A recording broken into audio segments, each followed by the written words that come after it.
வரமிளகா நெய் சாதம். ஸோ எண்ணெய் இதில் போட்டிருக்கேன் கொஞ்சமாக.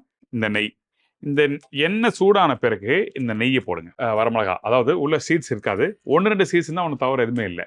அந்த வரமிளகா வந்து இந்த நெய் மெல்ட் ஆகும் போதே நீங்கள் இதில் போட்டணும். கொஞ்சம் கடுகு, இந்த கடுகு போட்ட பிறகு இந்த இடத்துல நான் இந்த சோம்பு போடுறேன். கொஞ்சம் பச்சை கருவேப்பிலை நல்லா தாராளமாக போடுங்க. தக்காளி, அவ்வளோதான். தேவையான அளவுக்கு உப்பு, கொஞ்சம் மஞ்சத்தூள்,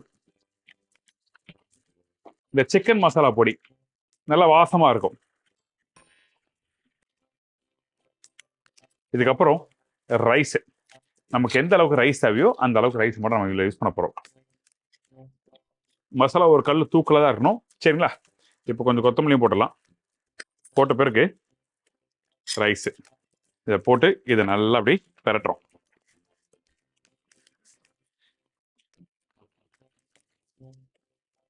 நல்லா சுட சுட சுட சுட அப்படி எடுத்து சர்வ் பண்ணுறேன்.